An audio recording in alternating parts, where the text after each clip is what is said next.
Is it wrong for Christians to get tattoos?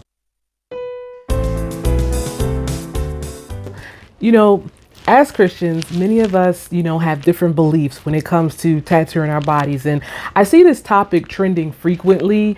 In any case, to receive the correct response, we have to be able to connect with the one who created our bodies in the first place, because that's the wisdom that we want to go towards. We don't want to trust in worldly wisdom. We want to connect directly with God and seek his advice and his guidance on this matter, because he's the one who created our bodies in the first place. If we talk to others too much and talk to God too little, we will inevitably end up doing what our flesh wants and ignoring what God wants us to do. We begin to feel as though we can make our own decisions about what to do with God's body.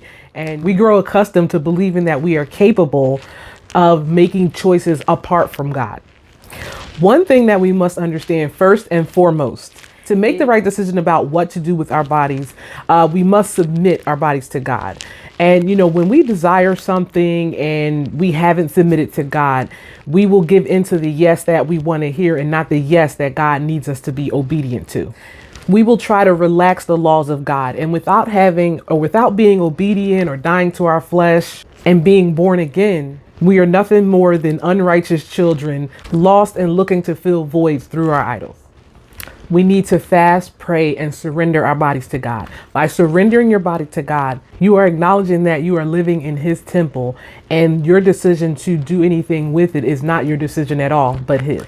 You are offering yourself as a living sacrifice to live according to his purpose and will. Let's look at Romans 12:1. It says, I beseech you therefore, brethren, by the mercies of God, that ye present your bodies a living sacrifice, wholly acceptable unto God, which is your reasonable service.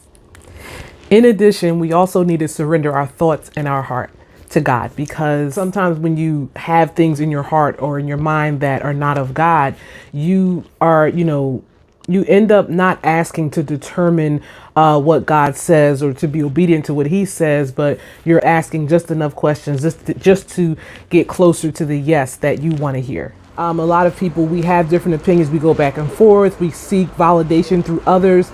And at the end of the day, God just wants us to come to him so that he can reveal to us what he wants us to do. Some are quick to teach others to reject the Old Testament's laws. But if we are really surrendering our lives to God, anything that comes from God will be important to us. Whether it's old, new, we definitely want to make sure that we are focusing on the significance of it and asking God to show us which ways he wants us to go, what is the importance of this, what would you like me to do, what lessons can I take from this, what would you like me to learn from, and not just rejecting it altogether.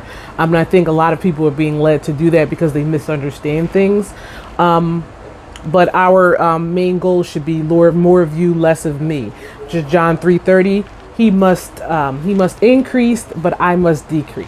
Lord, lead me to your yes and away from my flesh. And that's the main point of this video. Go directly to the Lord, because he will give you the answer that you need to hear. He will give you the discernment. He will just help you get to his yes and not your yes. Take a break from everything. Spend quality time with God. He will give you the answer that you're looking for. And, another thing, refrain from going on social media, going back and forth with someone and trusting someone just because they have a huge following. We need to learn to rely on conviction and not conversation. Because when we rely on conversation, then it's like we'll be in this endless cycle of trying to get the truth, trying to get validation. But when we rely on conviction, then we can be direct. Then it's like there's one for sure answer that will get us to what we need, and then we won't have the desire to ask more questions, because we will have that yes from God, and then that's all we need. Because at the end of the day, he's the ultimate source of everything. He's the God of all comfort, God of love. And once he gives you an answer, you don't have to seek, validation from anyone else, because it pretty much just settles it.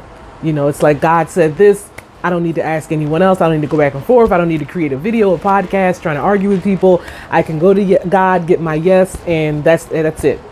And then it's like you lose the desire to go back and forth with people, because you just have so much faith and confidence in God because he said yes. And then you can actually when you see someone going down that path, you can love on them and say, you know what, I'm just going to pray for that person because I know I got the yes that I needed to hear, and I don't have the desire, or I don't need to, go back and forth trying to force them to see things. I can trust in God's power and ask him to reveal it to them. We need to be compassionate towards one another because the truth is we are all at different places in our walk, and no one is perfect. Everyone is connecting at a different time. So we need to definitely just love one another and be compassionate and patient with one another.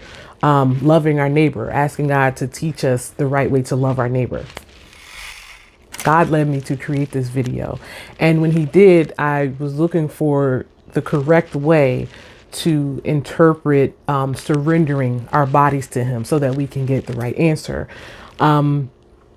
And God literally dropped this in my spirit. And I actually wanted to share this with you guys because it was just like mind blowing. It really helped me to understand, the importance, or it gave me like the proper definition of surrendering our bodies to God. So here it is. You have an apartment, your temple, which is your temple, and God is the landlord. You cannot alter, change, or do anything to your apartment because it is a violation of your lease, your promise to submit. As a renter, you are only responsible for the upkeep of your apartment, keeping it clean from evil communications, remaining unspotted from the world, paying your rent, which is like keeping God's commandments, and asking your landlord or trusting in your landlord to fix what's wrong with it when there's a problem.